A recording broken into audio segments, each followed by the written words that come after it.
우리가 어떤 일을 잘하게 하든가 또는 좋은 성과를 증대시키기 위해서 인센티브, 어떤 유인책을 제공하는 경우가 많습니다.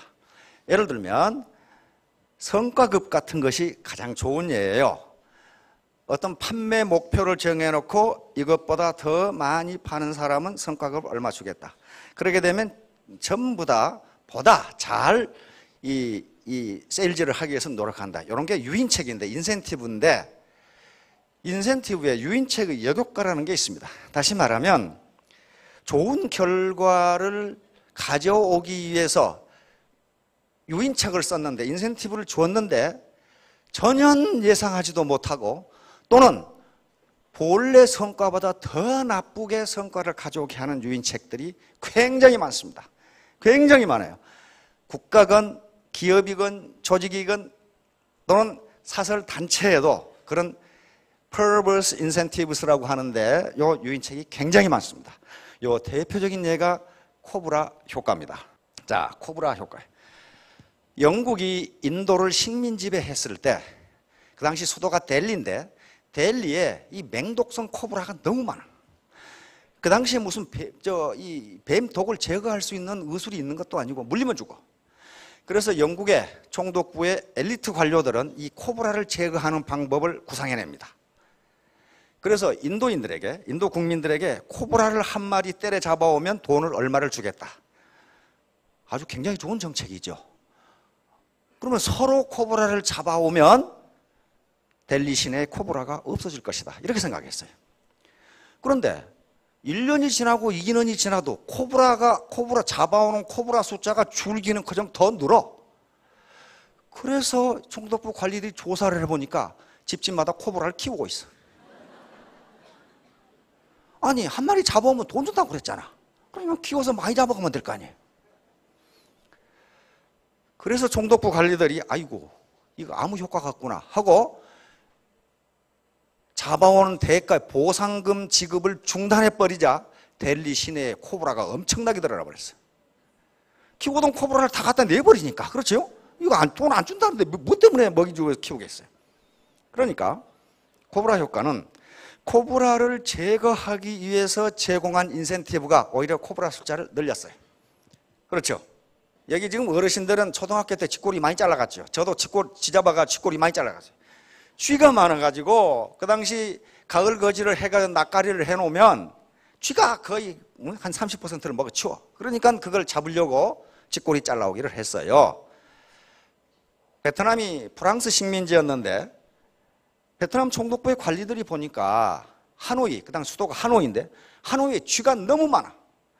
그래서 이걸 어떻게 쥐를 없앨까 생각하다가 쥐꼬리를 잘라오는 사람에게 돈을 주겠다 이렇게 된 거예요. 쥐꼬리를 많이 잘라오면 많이 받겠죠. 그래서 계속 그렇게 돈을 지급했는데 어느 날 총독부 관리가 이상한 걸 발견했어요. 하노이 시내의 쥐가 꼬리가 없어. 꼬리가 없어. 베트남 국민들이 과거에는 쥐를 잡으면 때려 죽였는데 이제 꼬리를 잘라면 돈을 준다니까 꼬리만 자르고 놔줘. 그래야 새끼를 많이 낳을 거 아니야. 그렇죠? 그래가지고 쥐가 줄어들기는 그냥 쥐가 점점 많아져. 안 죽이니까. 쥐를 안 죽이니까. 죽이면 꼬리 못 자르잖아요. 그럼 새끼 낳아야 되니까. 이와 같이 쥐를 없애기 위한 의사결정이 쥐를 더 늘렸어요. 이게 코브라 효과입니다. 이게 perverse incentives. 예. 어린이집에서 어린아이 데려오기. 우리 근희지 교수인데 이 양반이 어느 나라 어린이집이나 마찬가지겠지만은 부모가 가야 어린애를 내줍니다. 애기들이니까 어린이집에. 그런데 세계적으로 전부 다 어린이집 교사나 담당자들이 골치가 아픈 게 부모들이 늦게 오는 거예요. 항상 지각을 하는 사람이 있어. 그것은 부모들이 나빠서가 아니고 불가피한 사정으로 늦게 온단 말이에요. 그래서 근희지 교수가 학자들과 함께 이스라엘 어린이집에서 실험을 했습니다.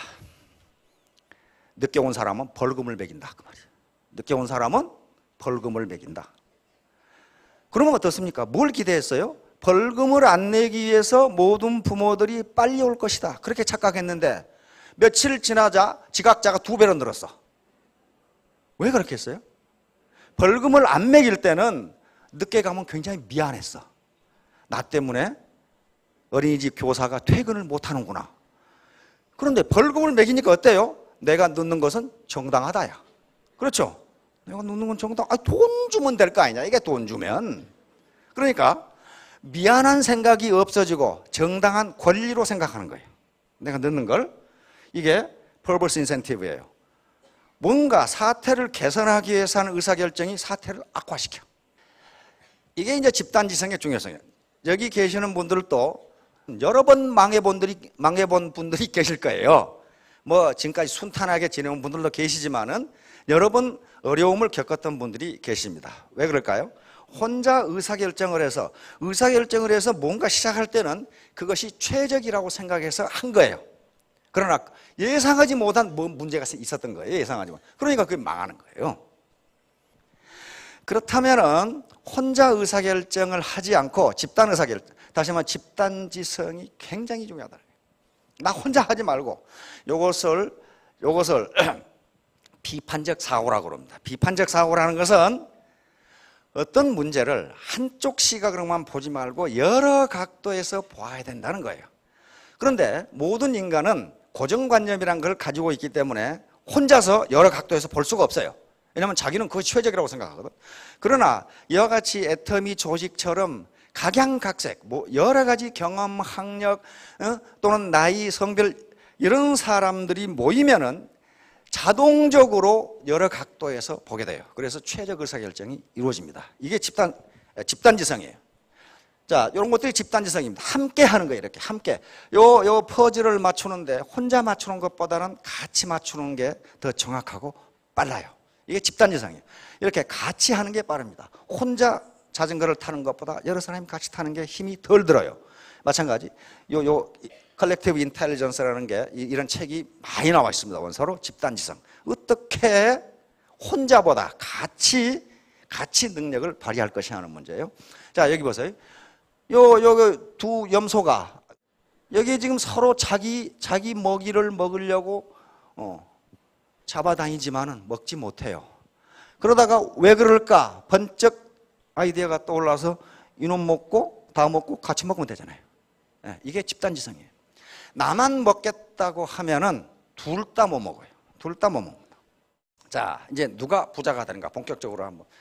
누가 부자가 된다고 했는지 실제로 어려운 상황에서 어려움을 딛고 부자가 된 사람들 말을 들어보면 거기에 부자가 되는 방법이 있어요. 자, 우리 헨리 포드 자동차 왕이죠. 이 양반 때문에 사실은 우리가 자동차 타고 다녀요. 헨리 포드가 T형 자동차를 만들기 전에는요, 자동차는 귀족들이 자기 이 기호품처럼 가지고 있던 게 자동차입니다. 너무 비싸서 보통 사람은 탈 수가 없어요. 그런데 헨리 포드는 어떻게 생각했냐면, 아니, 자동차를 꼭 귀족만 타라는 법이 어디 있느냐? 일반 서민도 타야 될 거 아니냐? 그러면 일반 서민이 타려면 어떻게 해야 되겠습니까? 우선 자동차 가격이 싸야 되고, 그 다음에 노동자 임금이 올라가야 돼요. 그렇죠? 노동자 임금이 올라가려면 노동자의 생산성을 올려야 됩니다. 그 당시 신문에서는 포드 보고 미친놈이라 그랬어요. 노동자에게 저렇게 많은 임금을 주고 어떻게 이윤합니다. 그런데 포드는 그렇게 생각하지 않았어요. 임금을 많이 주는 대신 생산성을 그렇게 끌어올리면 상대 임금은 높지 않다. 그렇게 생각한 거예요. 그래서 그 노동자들이 소득이 많아지면 자동차를 사게 될 테니 그러면 자동차가 많이 팔리면 또 이익이 아니냐 이렇게 생각한 거란 말이에요. 그래서 컨베이어 시스템이라고 하는 지금 우리 자동차 시스템, 그 생산 시스템을 만든 사람이 포드예요. 이 사람 뭐라고 그랬습니까? 한번 봅시다.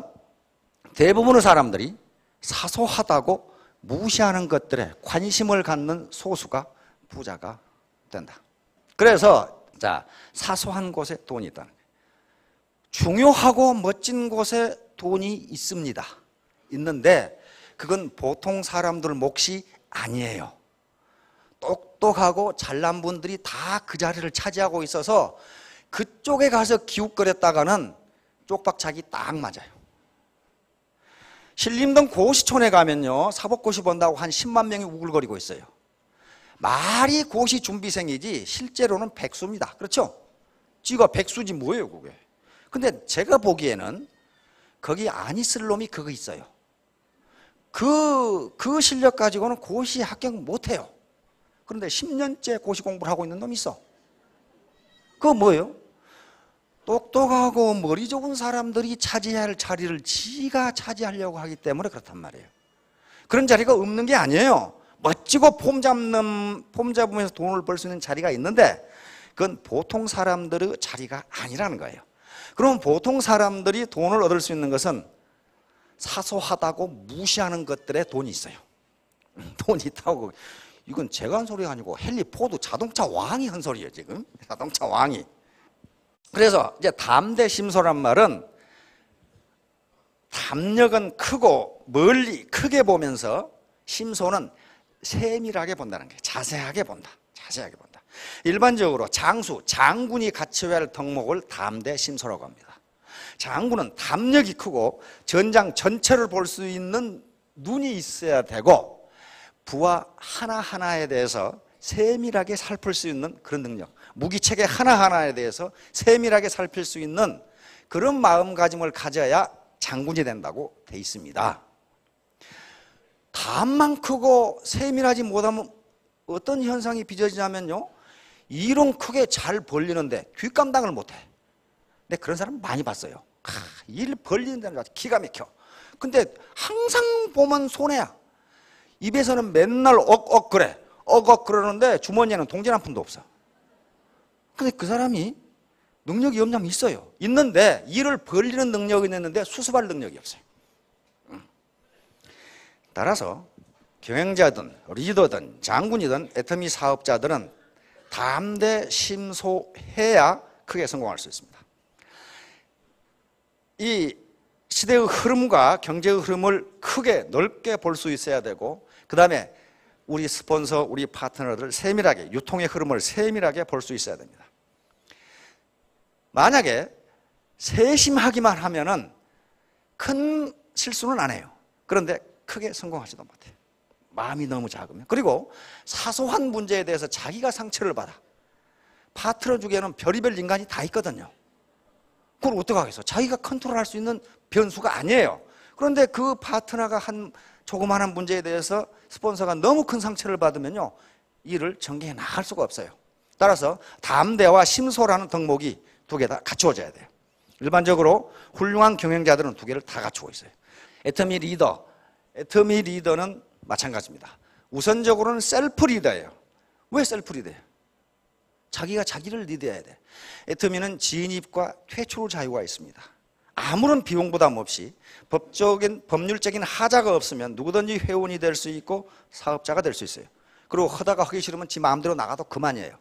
그러나 일반적으로 모든 조직은 그렇게 되지 않습니다. 거의 대부분의 조직은요, 진입하는데 장벽이 있고 퇴출하는데도 장벽이 있어요. 마음대로 하고 싶다고 하고 말고 싶다고 말고 그렇게 되질 않아요. 그러나 유일하게 애터미만은 진입과 퇴출 자유가 있기 때문에 하든 말든 자기 마음이에요. 그러니까 곧 자기가 자기를 올바로 리드하지 못하면 성공할 수 없다는 거예요. 자기가 자기를 리드해야 돼요. 셀프 리더입니다. 그래서 바로 그 리더가 가져야 할 덕목이 담대 그리고 심소. 담력은 크고 넓게 보고 그렇게 하되 자세한 것까지를 따져봐야 된다. 자, 바로 이순신 장군이 하신 일이에요. 이순신 장군은요, 그 당시 시대의 흐름, 역사의 흐름, 왜군의 동태, 그 다음에 왜군의 전략을 다 알고 있었어요. 크게 알고 있었어요. 그러나 부하 하나하나를 굉장히 세밀하게 챙겼고, 만약에 자기 밑에 수하 장수 중에 또는 자기 부하 중에 전투를 하다 전사를 하면은 그 가족들이 있잖아요. 부인하고 자녀들이 있잖아요. 그 부인과 자녀들 평생 책임을 졌어요. 그렇게 세밀하게 했어. 그래야 싸우지. 그래야 싸우죠. 이게 가장이 죽어버리면 어떡하겠어요, 지금. 집에 남은 부모와 이 자녀들은. 그렇게 세밀하게 부하를 관리하고 전략을 짜고 전술을 챙기고 그렇게 했어요. 그러니까 바로 장수로서는 최고의 장수입니다. 자, 이제 대관소찰. 이것은 크고 넓게 보되 역시 세밀한 것까지를 살펴라. 이런 얘기입니다. 그러니까 우선 시대의 흐름에 대해서 대관을 할 수 있어야 됩니다. 이렇게 망원경으로 멀리 넓게 보는 시각, 그리고 현미경으로 아주 자세하게 보는 시각을 동시에 가져야 된다. 빌 게이츠 모르신 분은 없을 거예요. 마이크로소프트 회장이죠. 가난하게 태어난 것은 당신의 잘못이 아니지만 가난하게 죽는 것은 당신의 잘못이다. 그러니까 빌빌거리면 안 된다고 빌 게이츠가 지금 얘기를 한 거예요. 지금 빌 게이츠는 자수성가한 사람이에요. 자기 아버지가 무슨 마이크로소프트 무슨 그런 거 한 거 아니에요. 그렇죠? 혼자 한 거예요. 혼자. 가난하게 태어난 것은 자기가 선택할 수 있는 문제가 아니에요. 그거 자기 잘못 아닙니다. 그러나 가난하게 늙거나 살거나 죽는 것은 자기 잘못이다. 다시 말하면 가난한 것이 자기 죄다. 그건 부모의 죄도 아니고 사회의 죄도 아니고 누구 탓도 아니고 네 탓이다. 자, 남들이 꺼리는 곳에 돈이 있다. 어떤 자수성가한 부자가 또 이 말을 해놨더라고. 봅시다. 왕년에 공부 좀 했다고 편한 일자리만 찾아다녀서는 안 된다. 그럼 평생 월급쟁이 신세를 면하지 못한다. 돈은 남들이 꺼리는 일을 하는 데 따르는 보상이다. 젊은 사람들이 그저 편하고 안전한 일만 하려는 걸 보면 한심해 죽겠다. 이 사람 초등학교 나온 사람이에요. 그런데 어디에 돈이 있다고요? 남들이 꺼리는 곳에 돈이 있다. 아까 포드는 사소하다고 무시하는 것들에 관심을 갖는 소수가 부자가 된다. 자, 그래서 XX구 뉴타운에 있는 슈퍼마켓에 제 친구가 XX구에 뉴타운에 삽니다. 뉴타운이 굉장히 좋더라고요. 굉장히 깨끗해. 한꺼번에 지었기 때문에 집이 낡고 헝것이 그런 게 없어요. 다 똑같아. 그리고 가게도 슈퍼마켓도 전부 똑같아요. 사이즈도 똑같고 규모도 똑같아요. 그런데 이렇게 길 양쪽에 마주보고 있는 슈퍼가 있는데 한쪽은 사람이 넘치는데 한쪽은 팔이 날려. 그래서 이 친구가 그 현상을 이상하게 생각을 했대. 아침마다 부인하고 아침 일찍 일어나서 이렇게 산책을 하는데 은퇴를 했으니까 굉장히 고관대자까지 했던 친구입니다. 이상하다. 저 집은 장사가 잘 되는데 왜 안 되는가? 그래서 양쪽 가게를 다 가봤더니 취급하는 품목이 똑같아. 슈퍼마켓이니까 다 같을 거 아니에요. 다 똑같아. 근데 왜 이 집은 안 되고 이 집은 되는가? 그래서 그놈은 참 할 일 되게 없는 놈이죠. 은퇴했으니까 할 일이 없으니까 그 생각을 하는 거예요. 왜 저 집은 잘 되는데 이 집은 안 될까? 그걸 연구하기 시작한 거예요. 그래가지고 저한테 물어요. 내가 발견한 게 이 세 가지인데 이 세 가지가 영업하고 관계가 있느냐? 그렇게 묻더라고요. 뭔가? 그랬더니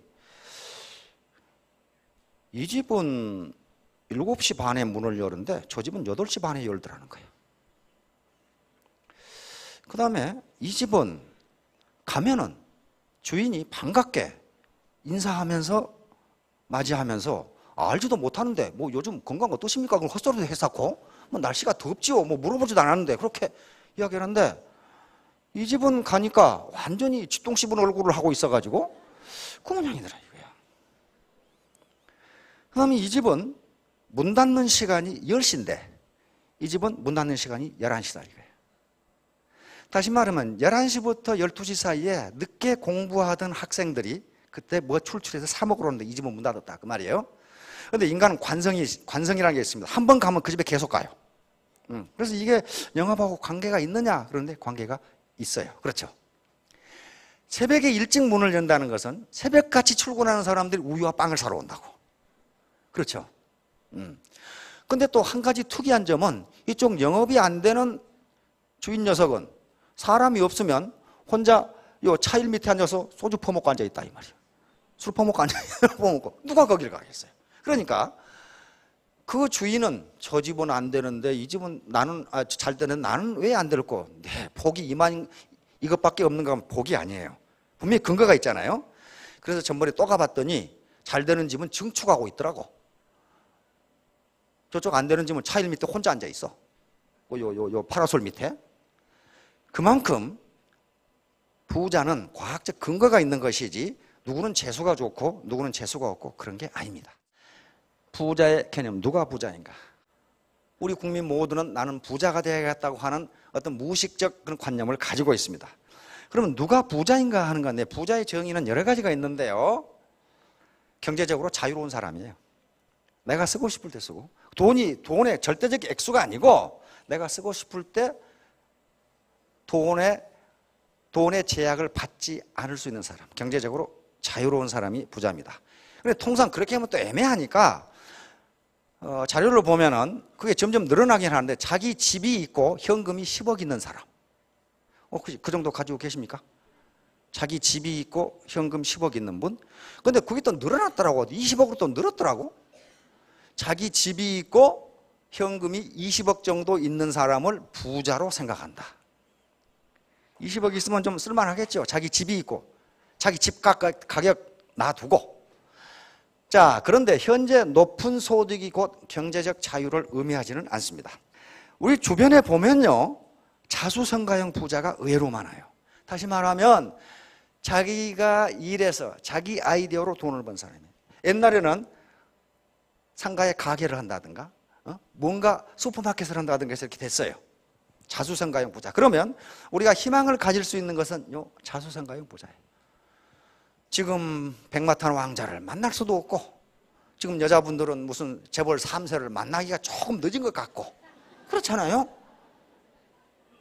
지금 무슨 뭐 로얄티를 받을 수 있는 소설을 쓰기 신다고 해도 죽기 전에 다 써질지 그것도 모르겠고, 그러니까 결국은 다른 방법, 자수성가를 찾을 수밖에 없어요. 이제 자수성가를 해서 부자가 되려면은 부자 기질을 가져야 된다고 전문가들은 이야기합니다.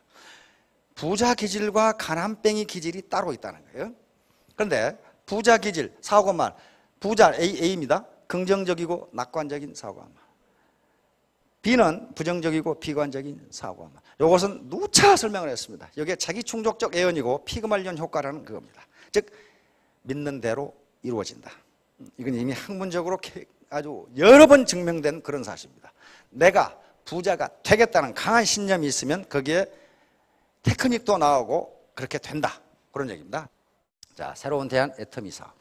자, 이제 IMF와 세계 금융위기를 거치면서 부자가 될 수 있는 기회가 많이 사라졌습니다. 사라졌는데 아직도 기회가 완전히 없어진 것은 아니에요. 그 하나의 대안이 애터미 사업이에요. 다른 대안이 또 있을 수가 있습니다. 더 좋은 대안이 있으신 분은 그 대안을 가지고 부자가 되도록 노력하십시오. 그래서 애터미 사업으로 성공하기 위해서는 하나의 대안이 됩니다. 사회적 계층 이동의 사다리를 올라갈 수 있는 하나의 대안이에요. 빈곤의 강을 건너갈 수 있는 하나의 대안이에요. 이것이 유일한 대안은 아닐지도 모릅니다. 다른 대안이 있을 수가 있어요. 분명히 있습니다. 그러나 애터미 사업이 내가 경제적 자유를 얻고 사회적 상향 계층 이동으로 갈 수 있는 사다리가 될 수 있다고 판단하신 분은 어떻게 하면 성공할 수 있냐면 이렇게 하면 성공할 수 있어요. Do just now. 지금 시작하라. 72대 1의 법칙이라고 제가 누차 얘기했습니다. 전문가들의 연구에 의하면 자기가 결심한 바를 72시간 내에 행동으로 옮기지 않으면 그것이 성공할 확률은 1%도 안 된다. 반드시 행동으로 옮겨야 된다. 그래서 이것이 대안이라고 생각하신 분은 즉시 시작하십시오. 대안이 아니고 다른 더 좋은 대안이 있다면 그걸 즉시 시작하십시오. 두 번째, do together, 함께하라. 앞에 부자 기질이 나왔고 여러 현자들의 말이 있었습니다. 그런데 내가 저걸 어떻게 하지? 혼자 하라는 게 아니에요. 혼자 하면요 그렇게 못합니다. 못할 가능성이 높아요. 세 번째, do ardently, 간절한 마음으로 하라. 반드시 성공하겠다. 내가 반드시 경제적 자유를 얻겠다는 간절한 마음이 없이는 어느 것도 성공할 수 없습니다. 이 사업이 성공할 수 있는 가능성이 있지만은 성공을 보장하는 것은 아닙니다. 그 보장은 자기가 해야 돼요. 그리고 초기에 오토 판매사가 될 때까지는 굉장히 어려울지도 몰라요. 가장 세상에서 제가 지금까지 살아보니까 어려운 일이 사람 상대하는 일이에요. 사람 상대하는 일이 제일 어려워요. 기계를 상대하거나 무슨 수학 문제를 풀거나 그것은 혼자 씨름하면 되는데 사람 상대하면요 사람을 미치게 하는 놈들이 있어요. 그렇죠? 그걸 참아야 된단 말이에요. 내가 우리 부모님께 효도를 해야 되겠다. 우리 부모님 지금까지 내가 계속 부담만 되어들었는데 효도를 하겠다. 그 간절한 마음 하나, 여러 가지가 있겠죠. 자식 교육, 그 다음에 형제간에 대한 그 다음에 사회에 대한 봉사, 자기가 믿는 종교에 대한 전도, 이런 거 하려면 돈이 필요하잖아요. 그것이 간절한 마음이 되면은 성공할 수 있다. Do not give up. 절대로 포기하지 마. 이건 현자들이 늘 하는 얘기죠. 실패는 능력이 부족해서가 아니라 중간에 그만두었기 때문이다. 그 말이 마시다 고노스케 같은 사람들. 그렇죠. 자, 같이 하면 모두 부자 기질을 가지실 수 있고 3년 뒤에 4년 뒤에 모두 큰 성공을 거두실 겁니다. 예, 감사합니다.